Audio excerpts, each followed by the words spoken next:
As the adventurers were slowly sneaking closer and closer to the main tent, their efforts got thwarted by Halvar's noisy plate armor, alerting the half-asleep guards to their presence.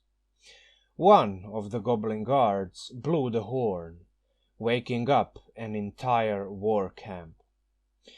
This put Thezumin in a terrible position.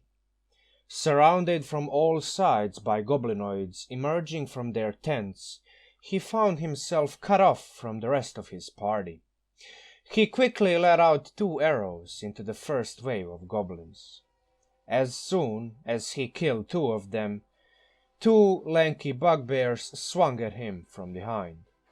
He graciously ducked down and weaved away from danger, but found himself on the receiving end of several crusty goblin daggers from the side. With a few swift, fluid motions, he dropped the longbow, pulled out the katana from his back, and carved an opening for himself by decapitating 2 more assailants.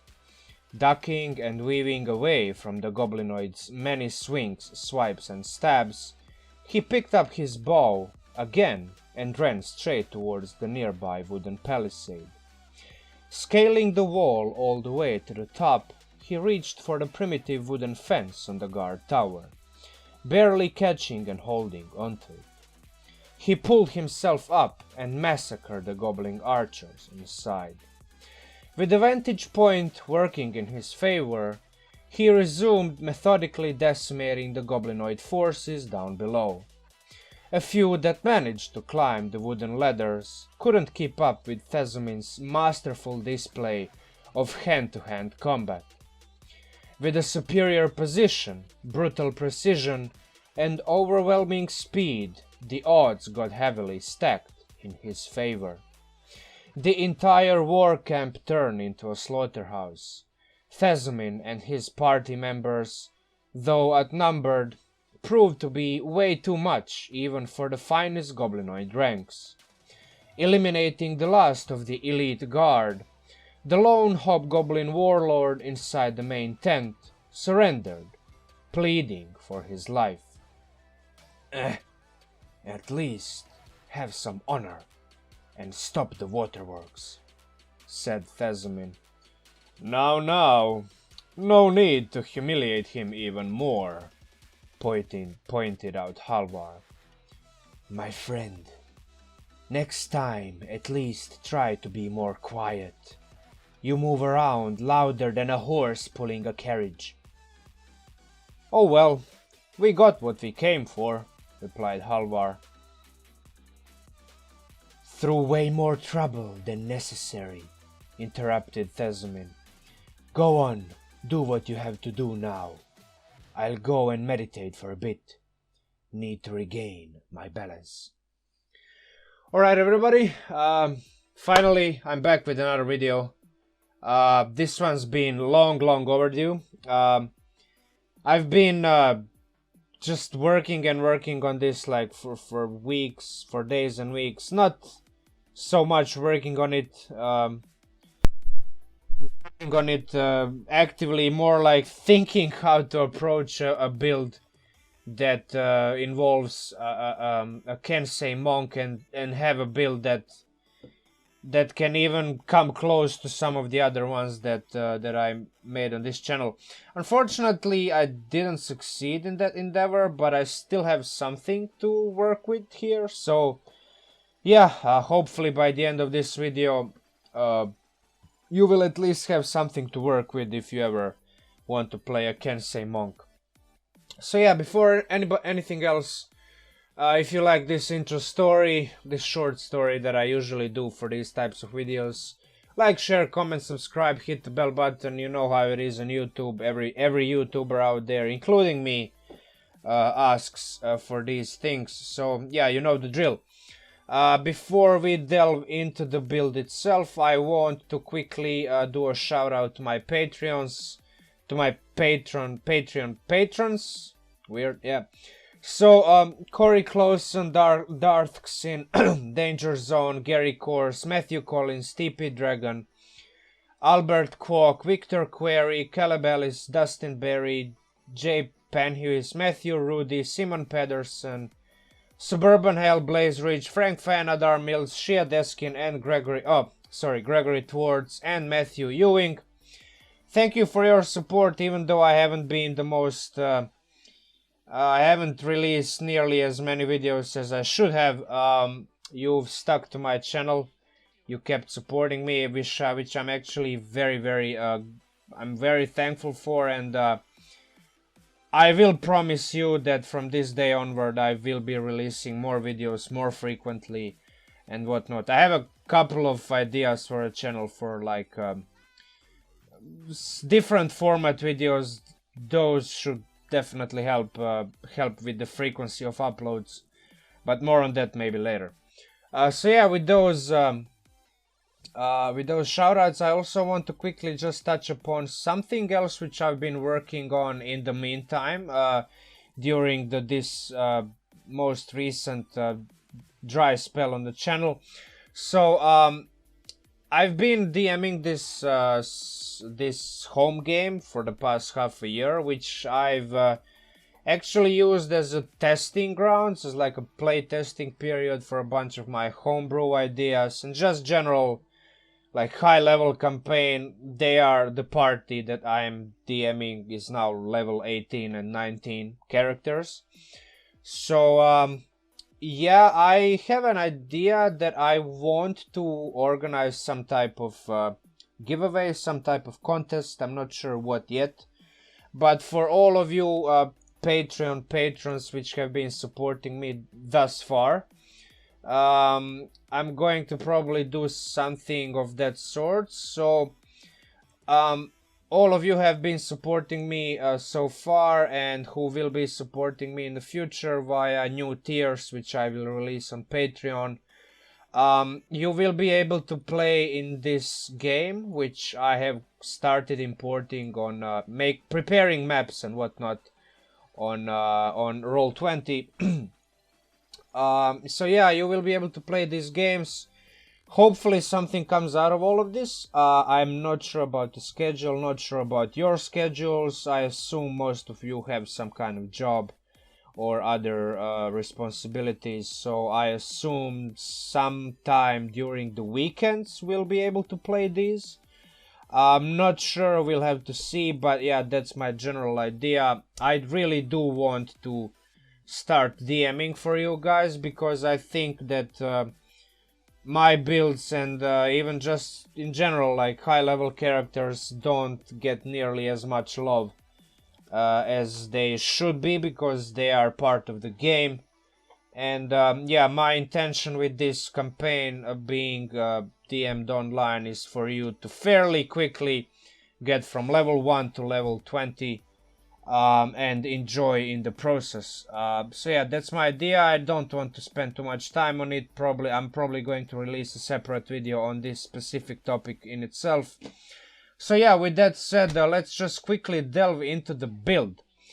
The build itself is, as the name probably implies from the video and anything, is a mix between a Kensei Monk and a Battlemaster Fighter. I did try to make it sort of like even more flavorful through including it with a samurai, because samurai fighter combined with a Kensei Monk would be almost a perfect thematic fit. Unfortunately, mechanically, like Battlemaster Fighter is just superior to every other fighter out there. I mean, Eldritch Knight is cool if you want spellcasting. Cavalier can hold up its own, but just Battlemaster is one of those fighter subclasses that are just so superior to almost anything out there that you just can't not take it, right? That said, thematically it's still a strong fit, because certain mechanics of the build allow for more themes to mesh with Kensei Monk. Mechanically, it is far away from my other builds on this channel, which deal a crap ton of damage. This build won't get anywhere near the damage output of some of my other builds, but that said, if you've ever played Monk, if you've ever played Fighter, you know that both of those classes can be very rewarding experience to be played. And after quite a bit of pondering, thinking, and analyzing, changing the build, at one point it was a Ranger. It wasn't even a Kensei, it wasn't even a Monk Fighter, it was a Monk Ranger build. But yeah, ultimately I decided on a Monk Fighter build with 17 levels in Kensei Monk and 3 levels in Battlemaster Fighter. In essence, the driving engine of the build is your tried and tested method of taking the sharpshooter feat with the archery fighting style which you get from the first level of Fighter, and all of that combined, obviously, with maneuvers and combat superiority from the Battlemaster Fighter, which enable you to add all of these nice little thingies onto your attack and damage rolls, depending on which maneuver you take. The one that I'm primarily interested in is precision, because precision is that type of maneuver which further increases your accuracy. You can add a D8 on top of your D20 when you roll to hit. So if you ever played a character with a sharpshooter feat, you know that -5 to hit is a very, very big handicap. But with the precision from the Battlemaster Fighter precision attack maneuver and sharpen the blade, which you get at fairly late level into the Kensei Monk, but still, as I do like to do on this channel, the practice is to go up until level 20. Sharpen the blade specifically, if you don't know, you can spend up to 3 key points to get up to +3 on your weapon. That weapon can be any weapon that you are proficient, any Monk weapon, obviously. Kensei fighters get their additional Monk weapons. They can choose any weapon type as long as it's not heavy or special. Combining +3 from Sharpen the Blade, which with the archery fighting style, which gives you +2 to your ranged weapon attacks, you combined have a +5 from these two features, which basically negate your -5 on a sharpshooter feat, -5 penalty to the attack roll. So that's the basic, like the core idea, the core concept of this build, combining these two features so you can offset this -5 penalty and hopefully land as many of those attack rolls involving a +10 to damage to attacks damage rolls as often and as much as possible. Obviously, monks on their own get a lot of features. They are the most feature-rich class of all classes out there. Every level up you get something, and basically every level up you get like incrementally more powerful in various ways. Monks are not damage dealers. They are primarily, most monks are stun locks, stun lock machines. They have the stunning strike, but this particular build is more geared towards just using your longbow from the sidelines, or if you really must engage in a melee combat, you can still do it fairly competently. You will not do as much damage as with your longbow, but you will do decent amount of damage. You get all of the basics from the martial classes, but basically extra attack, that's your bread and butter with any martial class, including the monk. Path of the Kensei enables you to basically get expanded list of weapons that you can use with Kensei weapons. Agile parry, which enables you to increase your AC temporarily if you engage in melee combat. Kensei's shot increases your damage output, not much, but still decently enough to be a noticeable damage bump, especially early on in tier 1 and tier 2 of play.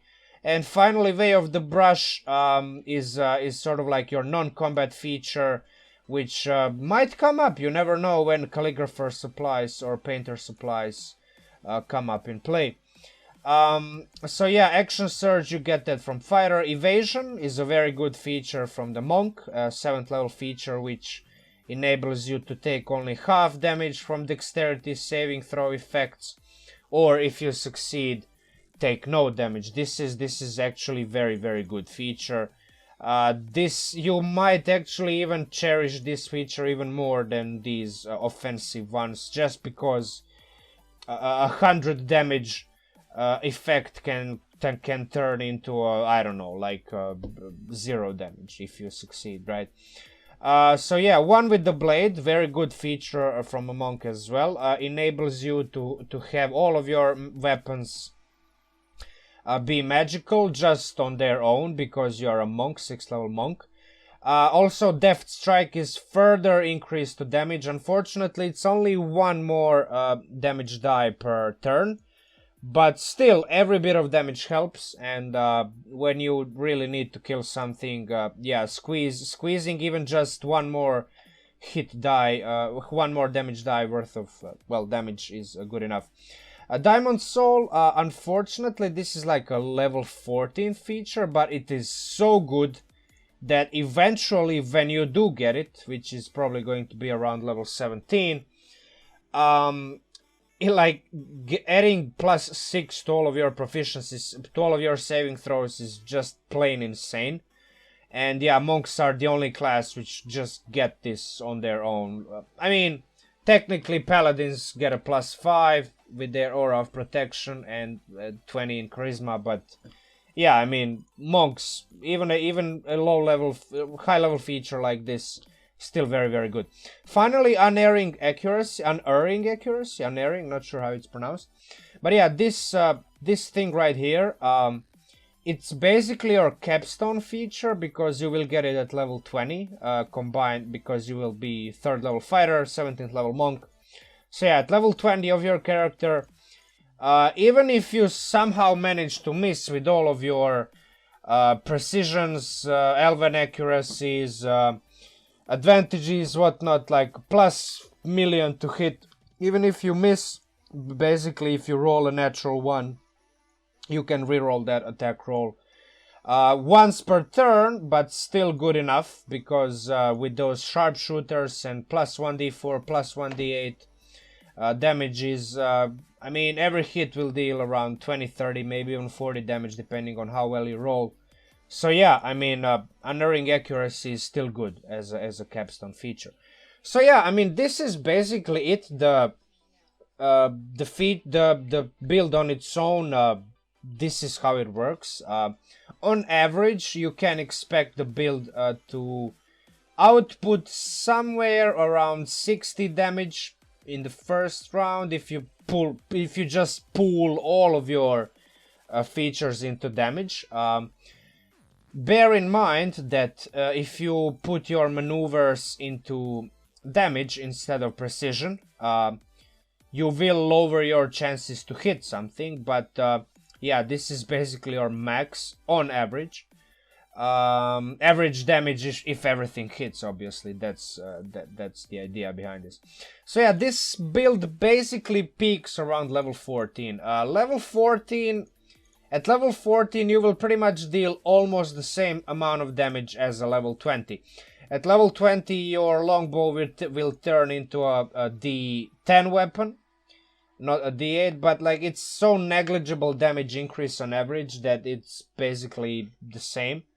So yeah, at level 14 is when this build peaks. If you go decide pool all of your damage features, dice, whatever, into damage, obviously. First round run 60, second round run 120, and third round again doing around 50 damage per round. This is, again, as I said, not the most damaging build, but depending on the armor class of the creature that you are trying to hit, obviously, this build is very consistent. A level 14 monk, Kensei Monk Battlemaster Fighter, with a +5 to hit, basically negating the -5 to hit from your sharpshooter. Basically has +11 to hit with a longbow, which even if you're trying to hit an AC 20 creature, especially if you have your party member giving you advantage, which in that case your elven accuracy feat will come into play here, because you will be able to roll one additional d20 when you roll with advantage.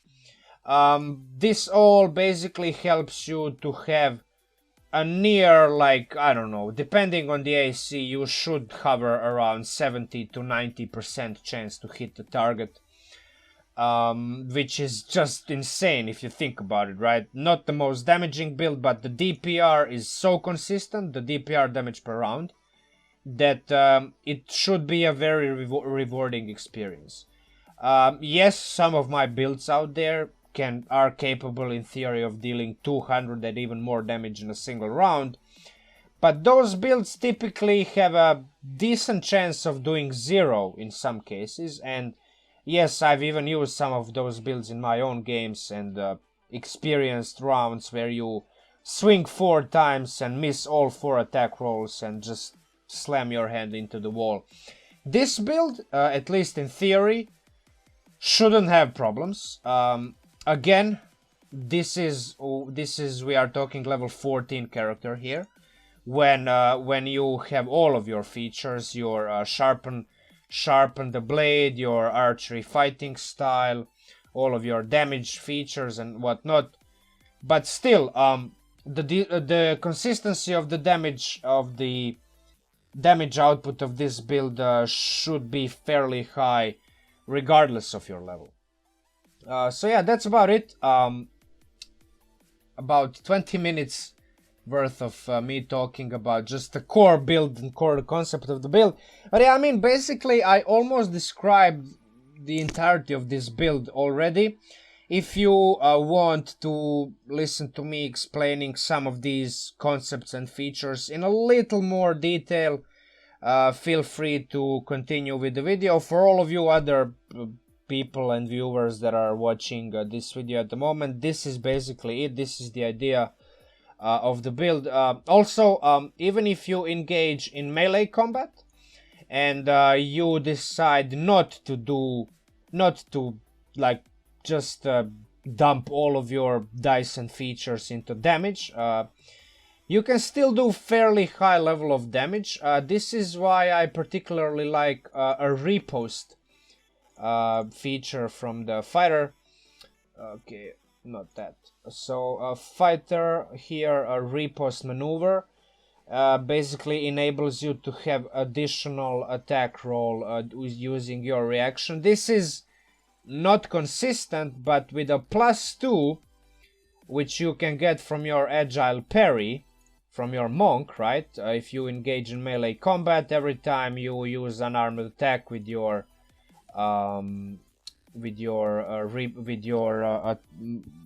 basically an armed attack, right? You get a +2 bonus to AC if you're holding your monk weapon.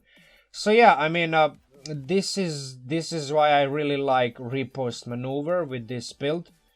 Other than that, yeah, basically almost the same similar type of damage output in melee and ranged. So you're very versatile. You're not strictly a ranger who deals a lot less damage in melee. You deal fairly decent amount of damage in melee and in range, obviously more in ranged because sharpshooter feat. But yeah, I mean, versatility of this build should enable you for a rewarding experience during play. After all, it's not all about damage. Something lies in all of these saving throws and features that enable you to deflect missiles, avoid fireballs, and all around just be a badass who deals damage and never dies, right? So yeah, that's about it. Thank you for watching the video, all of you veterans and pro players out there. If you want to continue watching the video again and hear a little bit more details, please feel free to continue watching. Yeah, so with that said, let's just quickly go over some of these things. Monk level, well, let's first go quickly over the point buy. Let's just keep things in order. So yeah, point buy, this is the usual method that I do these videos. I would use a wood elf as a race, because just like all around, that's a very good race in terms of racial bonuses and features that you get. Yeah, a wood elf, basically you get a +2 to dex, +1 to wisdom, dark vision, and a perception proficiency. Dark vision is a very important feature. Races that don't have dark vision automatically have harder time in many cases, in like a lot of situations during play. So yeah, if you can get dark vision through your race or some other means, go ahead, right? In this build particularly, like, dark vision is also important.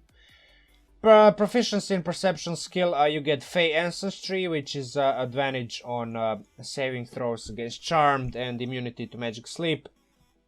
You get your 4-hour long rests. Instead of 8 hours, you just need 4 hours to be fully rested. Elf weapon training.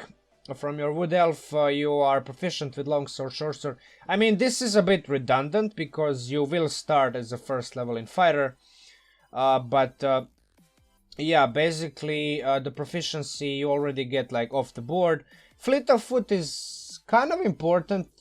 If you think about it, monks get their unarmored movement, so every couple levels up you get your movement speed increased by incrementally, like 10 feet, 15, 20, 25, never mind, and so on and so forth, right? So if you take the wood elf, which gets 35 feet from the start, and then your monk at level 2 gets additional +10. At level 2 of your monk you have 45 movement speed, which is already like 50% more movement speed than most other characters out there. And monks are notorious for having a crap ton of movement speed.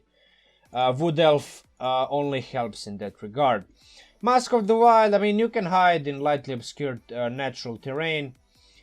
Can come in handy, very situational, but like when it comes, don't forget about it, right? So yeah, that's about it. Background, I picked folk hero, which gives you access to animal handling and survival. You get artisans tools of your choice, proficiency in land vehicles. Feature of rustic hospitality. Being a folk hero, most commoners and like ordinary folk welcome you with open hands. I mean, you are kind of, depending on the campaign, depending on what the DM allows you, obviously, and the type of campaign that you're playing.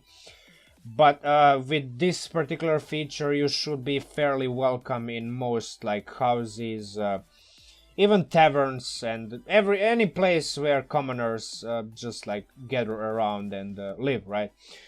Feat wise, I mean, again, I always repeat with backgrounds, you can take whatever you want, but like mechanically you get 2 wisdom skills, animal handling and survival. And you being a monk, you kind of need wisdom because many features of monk work of wisdom. Yeah, survival, obviously, and animal handling work off of wisdom skill, wisdom ability. So yeah, folk hero makes sense both mechanically and thematically as well. Like being a monk and a fighter, you are perfectly it's perfectly a legitimate reason to be a folk hero, right? So feats, again, going back to sharpshooter, nothing much to tell about it. Basically, you take a -5 penalty to hit to your attack roll. So when you roll a d20 and like have a +7 bonus to hit, with this you have a -5, so only +2. But like that is the additional risk of missing the target is pays off when you get a +10 to bonus to damage, which is a flat bonus. You don't have to roll for it. So yeah, this is very good. Again, this synergizes with Sharpen the Blade and also synergizes with the archery fighting style. So yeah, sharpen the blade, level 11 Kensei Monk feature, which gives you as much as +3 to your both attack rolls and damage rolls. Archery fighting style gives you additional +2 to your attack rolls, so +3 from sharpen the blade, +2 from archery fighting style basically negates the penalty you get from sharpshooter. Elven accuracy, I like this feat, even though like I've seen it in practice a lot recently. I did play fairly often recently online. Been testing some of my build ideas, been testing some of my characters already uploaded on a channel. Elven accuracy is kind of like a double-edged sword, which is why, I mean, I would still advise you to take this feat, but not to rely on it heavily. First and foremost, you need advantage, and unless you can hide every turn, or unless your party member like buffs you with greater invisibility, or maybe drops fairy fire or something, it's not always... like this build in particular doesn't have a reliable method of rolling, of getting advantage. However, when you do get it, do bear in mind that like instead of rolling 2d20, right? When you have just like ordinary advantage, you have just a 2d20. Yeah, you roll one more d20. Basically, you can re-roll the die, right? So this, in theory, increases your accuracy even more, because out of those 3d20, you can choose the one with the highest number. In practice, this feat doesn't work that well against targets that have high AC. By high AC, depending on your level, I'm talking about ACs around 20, right? If you're low level, the AC of 18 or above is going to be very hard to hit, even with Elven accuracy. If you are using sharpshooter, but like when you get to level 10, 15, ACs of like 20, 22, 23 get very hard to hit if you are using sharpshooter and Elven accuracy. I mean, you can still technically hit them, but just like your chance of rolling high is not that good, right? I don't know whether there's... I mean, I should have. I guess, yeah. So, Elven... Yeah, how strong is Elven accuracy? If I remember, I will include this link down below in the description. But basically, this chart here tells you the odds of landing any type of number on the d20 using Elven accuracy. So if you consult this chart, this table here, you will see that with Elven accuracy, basically rolling 3d20, you are almost 100% guaranteed to roll 5. Almost 100%, right?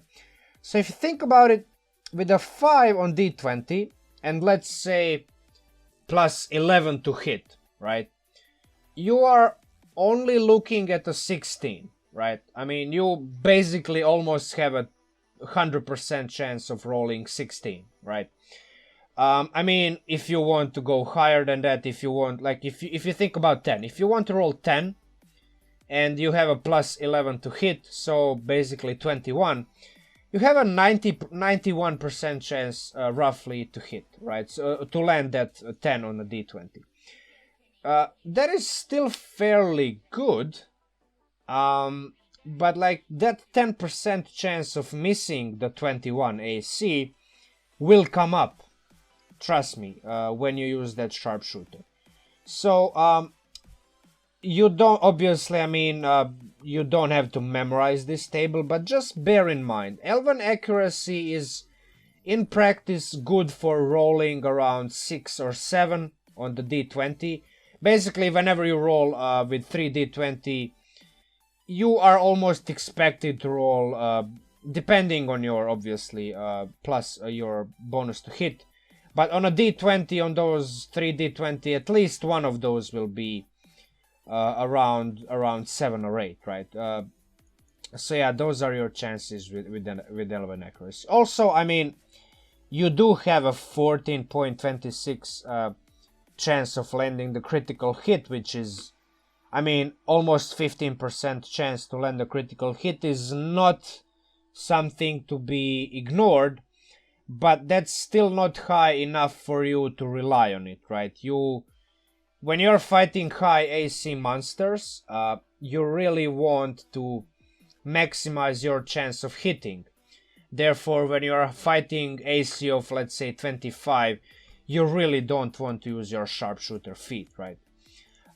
So yeah, that's about it in terms of feats, and these two feats, combination of these two. That's my opinion. Those are just my observations based on what I've seen in play, and just the theory behind the numbers, right? So yeah, going back to the classes at hand here. I mean, Battlemaster Fighter is a fairly known subclass.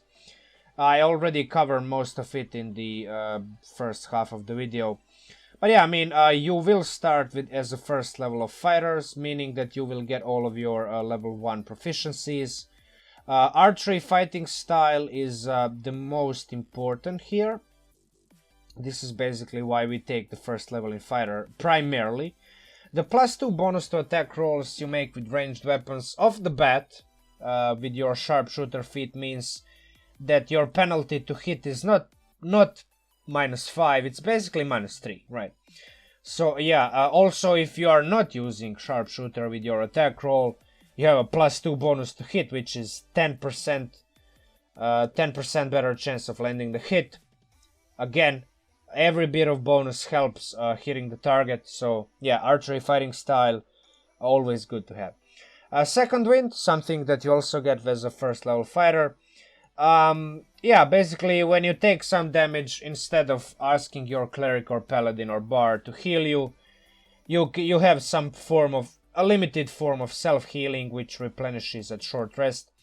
Action Surge, aka the most broken ability, the most broken feature probably in the game when you start making these multi-class builds especially. Enables you to have like a mini Nova once every short rest. If we go back to the build here, to the PDF, basically you can expect around 100 damage if you go Action Surge and dump and pour all of your features and resources into damage. I mean, again, if everything hits. So yeah, our Action Surge, I always like this feature. It's very good. It's awesome. It's insane. Yeah, basically that's about it. Martial archetype at level 3, you get Student of War. This, I mean, you become, I mean, you kind of like, you get this feature late, but yeah, if you go to some of the monk features, especially the Path of the Kensei, the Path of the Kensei here specifically states that you have proficiency with calligrapher supplies or painter supplies. So off the bat you are proficient in one of these artisan's tools. The folk hero background gives you additional artisan tools proficiencies, and then Battlemaster Fighter gives you one more artisan's tools proficiencies. So basically, I mean, you have proficiencies with 3 non-combat tools, right? The 3 tools, which are obviously non-combat implements. There is potential for you. There's quite a bit of potential for some kind of character fleshing out. I mean, you can really flesh out your character with these 3 features, which on surface look like just like your ribbon features, just like your, well, yeah, I get that too, right? I mean, you can really make your character like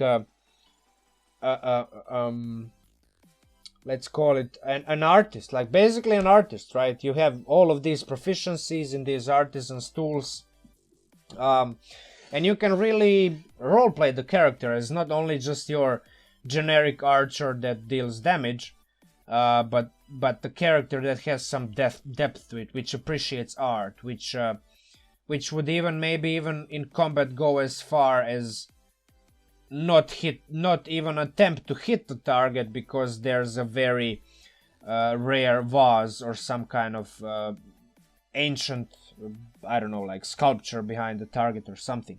So yeah, I mean, there's potential for character for fleshing out the character further than just mechanics, like surface mechanics, right?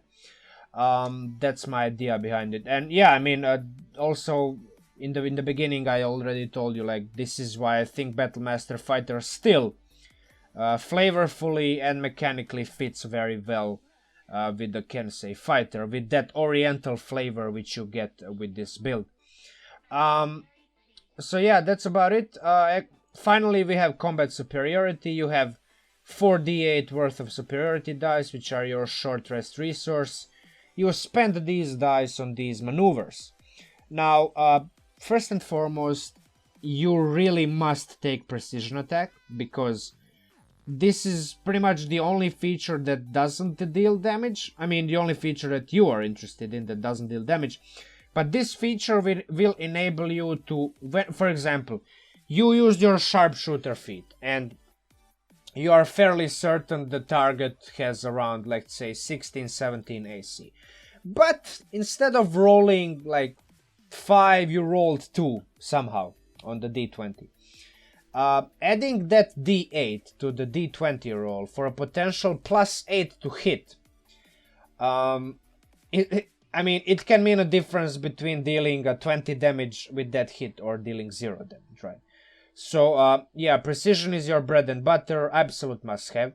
Other than that, you have some choices to do here, depending on your campaign. I mean, disarming maneuver is good for basically like your almost anti-mage, like Mage Slayer, anti-mage basically, maneuver, because you can knock out mage focuses, like your arcane focuses, druid focuses out of the opponent's arms.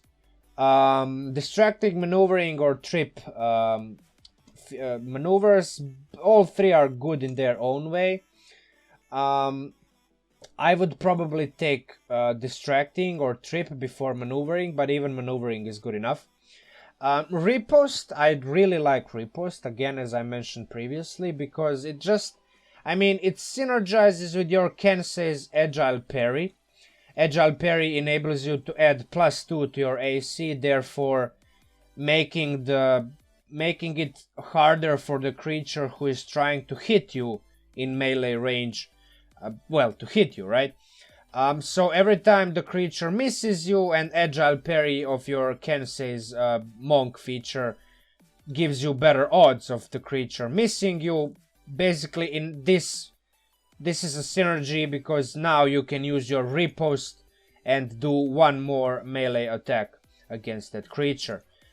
So yeah, this further balances out your melee combat capabilities compared to your ranged combat capabilities. So yeah, that's about it for Fighter. Kensei Monk, like, we are going fully YOLO in Monk here. You get your unarmored defense, obviously enabling you to have more AC than your standard studded leather 12+5 archer. Basically, with this build, you will cap out at 19. Due to the fact you can only take 4 ability score increases, your wisdom will remain at 20, at 18. You can make an exception and not take Elven Accuracy, but I really do like Elven Accuracy in this build, therefore I think you can sacrifice 1 ability score increase less into Wisdom, not maxing out your Wisdom in exchange for taking Elven Accuracy. So yeah, that's it. Martial arts, obviously, I mean, you are a Kung Fu master. And yeah, you can wield the katana with dexterity. Katana is basically longsword, but just reflavored. Key, flurry of blows, patient defense, and step of the wind are your staple Monk features. All 3 are good depending on the situation. Flurry of blows enables you to have like additional 2 attack rolls with your unarmed attacks on a bonus action. Patient defense is your dodge action as a bonus action, so every time you dodge, your attackers have disadvantage on the attack rolls. Step of the Wind, again, enables you to use your bonus action to either disengage or dash. Both are good. Dashing is insane when you need to catch up an enemy who is trying to run away, to flee from you. And disengage is also good as a bonus action. If you get surrounded and you don't really want to get stuck, you want to get away from your enemy. Disengage is even better on Monk, because you have that additional movement speed, right? You have 45 movement speed at level 2 of your Monk. So yeah, that only grows higher and higher as you level up. So yeah, unarmored movement, basically, yeah. So yeah, unarmored movement, every couple levels up, you get increased mobility, increased movement speed. You can position yourself better, you can catch up to your enemies faster. You can even prevent your enemies from running away at all, never fleeing your sight, never fleeing your arrows. So yeah, deflect missiles, it's a very good defensive feature, always comes up in play, regardless of your level. Even like one of my players is a monk, and even like now at level, I don't know, like level 18, 19, deflect missiles comes up because a lot of enemies that I drop on them, a lot of monsters have ranged attacks. So yeah, almost every session this feature will come up in play. So yeah, this is one more thing that you can do. Yeah, Path of the Kensei, this is like obviously one of the more important features. You get to use your dexterity with weapons that don't have the finesse property, basically. So yeah, you can take your longsword, reflavor it as a katana. Obviously, that's what I assume most people would do with a Kensei Monk. You can take your longbow. It even says in the feature itself that you can take the longbow. Yeah, so you have your agile parry when you are in melee. You can add a +2 bonus to AC. Kensei shot, additional damage. Way of the brush, again, as I already explained, you can flesh out your character with these proficiencies in all of these artisans tools. Basically become a warrior artist, right? So yeah, that's that. 4 ability score increases, level 4, 8 and 12. Level 4, 8, 12 and 16. Slow fall, one additional feature, which kind of a bit more situational, but every now and then it happens that you start falling from very high distances, from very high heights. And this feature can mean a difference between dropping down on the floor at 0 hit points and obviously dropping down on floor with more than 0. Sometimes not even taking any damage at all. As you level up, you can jump from higher and higher distances and pretty much nothing happens to you. Yeah, 5 times your monk level. If you think about it, like level 4, you can already deny 20 damage. So if you think about it, like, let's say you fall from like 60 feet high. So that's 6 times 3.5 on average. You can almost take 0 damage. You can, in certain cases, drop from 60, from the height of 60 feet and take 0 damage. It's insane. This feature is, you can do some ridiculous stuff with this feature. Extra attack, your staple. Instead of attacking once with your attack action, you attack twice. Stunning strike, level 5 feature. Most monks resort to stunning strike. This particular build can still do it. I just think that you shouldn't be focusing on doing this, because you are kind of, Kensei Monk off the bat is the type of monk that deals slightly more damage than most other monks out there. So yeah, I really think that you should maximize your damage output, regardless of the fact that you don't come nearly as close to damage output as some other builds out there, but still, yeah, stunning strike, you can do it. I just think that this shouldn't be your primary focus. Key empowered strike, level 5, your unarmored attacks are magical. Then again, level 6 Kensei feature, your Kensei weapons are magical. So basically all of your attacks are magical at level 6 of Monk, which, trust me, this does come up very, very often, especially important with your build, because you will have a +10 from sharpshooter, you will have a +3 from your sharpened blade. So yeah, you will have a +5 from obviously dexterity, so you will deal quite a bit of damage, like incrementally. So the ability to have for all of your attack rolls to be considered magical is very important, right? Deft Strike, additional, not a significant damage increase, but even just like one additional point of one additional hit, one additional damage die per turn might matter, right? So yeah, it's always good to have those. Evasion. Evasion is one of those defensive features that monks get at level 7, obviously. It is very, very good. It is so good that, like, the only reason it's not insane is the fact that you get it at 7th level. I think rogues get evasion at level 3, right? Or level 5, I don't know. Don't know off the top of my head, but yeah, rogues get evasion earlier, if I'm not mistaken. But still, like, level 7 is not that high level that this feature is not very, very good, right? Dex saving throws are prevalent in the game, like almost all traps, a lot of spells, a crap ton of monster abilities, all force you to make Dex saving throws, and yeah, you can basically, on top of the fact that you are proficient in Dex saving throws, now you have a chance of taking 0 damage from all of those fireball spells, lightning bolt spells, traps that deal like 50 damage in a single hit, or I don't know, like bullshit like that. Stillness of Mind, you can use action to end one effect that is charmed with fright. It's situational, but it does come up. Unarmored movement improvement at level 9 is, I mean, you can run along walls and you can run across water. So yeah, you basically become Quicksilver, the character from X-Men, and basically Jesus all at the same time, all in one, right? Purity of body, you can eat rotten food and drink dirty water without care.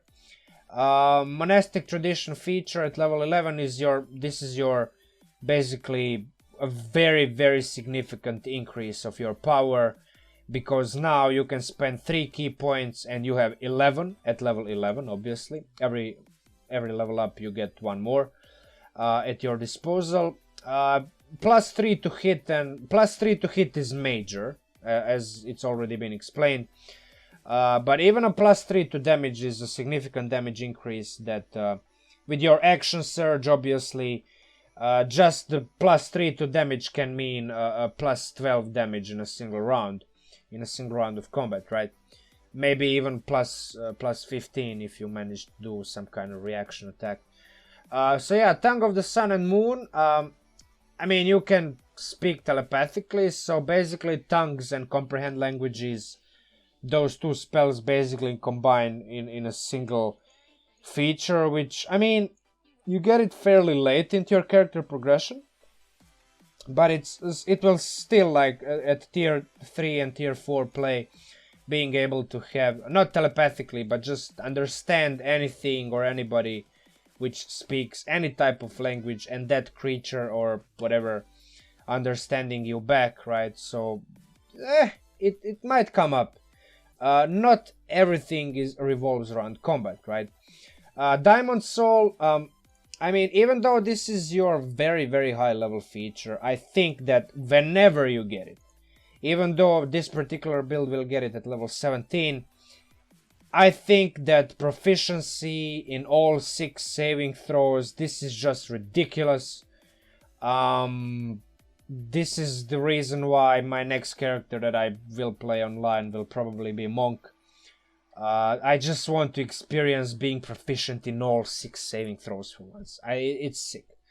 I'm drooling whenever I read this feature. Alright, so Timeless Body, now you're a Master Roshi, basically.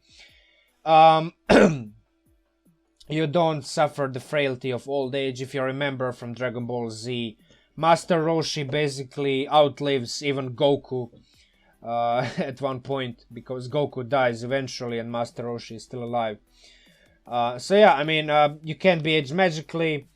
You don't die. You can die of old age, obviously. I mean, you're not immortal, but yeah. And also, now you don't need any food or water. So yeah, basically you just live off of your ki. Finally, your level 17 capstone feature, Unerring Accuracy. Whenever you roll those natural ones, whenever it's like a critical miss, you can just re-roll that attack roll once per turn, obviously, but this feature is still good enough that, yeah, I mean, it's still good enough that I think it's very, very good. So yeah, basically, depending on what type of combat you're engaging in, this feature might come up to be more important, maybe in ranged, because you are dealing those sharpshooter damages. But even in fisting, when you engage in melee, you still might roll 2 times with your weapon. So yeah, this is still good. Yeah, that's about it. That's about it for the build. The progression, level 11. So if you're playing a campaign which you are certain that your character will at some point progress to level 11 plus, I think this is the type of progression you should take. Especially if you start fairly high level. I mean, there are campaigns that start in late tier 2, even early tier 3.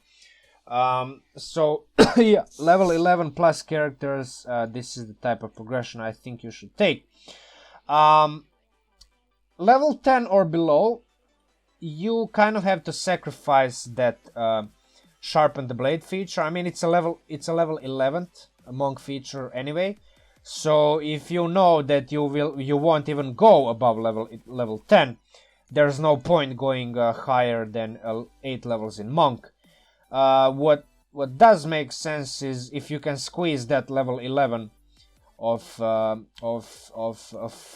mean level 3 of fighter, obviously, is to take 3 levels in fighter, 8 levels in monk. Even if you think like, even if the campaign is going to go like finish around level 11, I still don't think you should go all 11 levels just in monk, because action surge plus 2 to hit with your archery fighting style, and even second wind, and combat superiority. I mean, these features are so good on their own that I don't think sharpen the blade matters that much in this particular case. So yeah, this is basically the build. This is what it is, right? Going back to the PDF of the character, just like quickly, this is basically what you finish with. You have a bunch of proficiencies from your race, from your background, from your classes, right? You have obviously these ability scores in the end, maxing your dexterity, bumping your wisdom fairly high as well. Your passive perception is going to be 20, which is also a very, very, very good thing. You have a bunch of artisan's tools. Yeah, like X2, right? From background and class. So yeah, that's about it. Like, you potentially have a plus 16 to hit with your longbow if you use sharpen the blade. Which is, I mean, yeah, technically if the DM gives you a plus 3 longbow, then in that case sharpen the blade is kind of redundant. But like, it doesn't happen very often that you get a plus 3 weapon, and even if you get a plus 3 weapon, it's a very, very rare, at least in my experience, that you get a weapon which you really want. In this case, you really want that plus 3 longbow. And even if you get a plus 3 longbow, now you don't have a plus 3 katana, right? So sharpen the blade will work both on your katana or your longbow, enabling you to increase your accuracy by 15% basically, with a plus 3 to hit. Yeah, the hit points not that high, which is why you shouldn't be engaging in melee combat a lot. But like the 60 movement speed, the plus 5 to initiative, and 19 armor class off the bat. And if you engage in melee combat, that 19 can easily become 21 with your agile parry, being a melee Kensei Monk. Yeah, I mean, this build is very versatile in both like core ways of approaching combat, melee and ranged. I think it's very rewarding. I think you will have fun with it. It does peak around level 14, so if you really want to have the most powerful character that deals a crap ton of damage, this build is maybe not for you. But I do know that a bunch of you who are probably watching this video and who have been frequenting my channel and videos before, you have been requesting me to make specifically some type of Kensei Monk build, and I really think this is the most you can squeeze out of it. I mean, yes, you can take Ranger and then go fully YOLO with your katana in melee range, with your hunter's mark and everything. I just think that having all of these bonus action features, sharpen the blade, Kensei's shot, and all of these others, I really don't think that Ranger's hunter's mark meshes very well with Monk's action economy, which is one of the reasons why I ultimately decided not to use Ranger as like a dip for this particular type of build. Yeah, this build again was at one point a Kensei Monk 17, a Ranger level 3. Ultimately, I switched back into Fighter because I just think this is a better combination all overall. You do miss some like spellcasting from Ranger, and Ranger is very good in like nature and wilderness. Still, like, just being proficient in survival on its own is decent enough for you to not miss much those Ranger levels. And yeah, with that said, like, share, comment, subscribe, hit the bell button, you know the drill. If you want these files, these two files, which I do for these videos, I mean, first and foremost, you can pause the video in itself and just transcribe this on your own. But if you're kind of lazy or whatever, if you just think that I even deserve, even though I don't upload nearly as much as I should lately, head over to Patreon, to my Patreon page. The build, the tier which gives you the files and everything else is $10 or more per, well, $10 per month, right? Again, I will say that I will organize something very, very soon for all of these, for all of you who have been pledging to my Patreon page so far. I do plan to run some of these online games, particularly my home campaign, which I've been running as a DM for the past like 6 or 7 months. I have a bunch of these materials and maps and everything already prepared. I did spend a crap ton of time trying to find maps that fit the theme of the campaign and fit the general descriptions that I envisioned in my mind. I'm not very good with map making, so I literally had to spend hours trying to find maps that are the closest to what I envisioned it to be. Yeah, I already have like a bunch of monsters ready.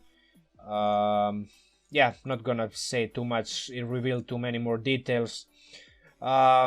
Expect some video about this particular specific topic soon.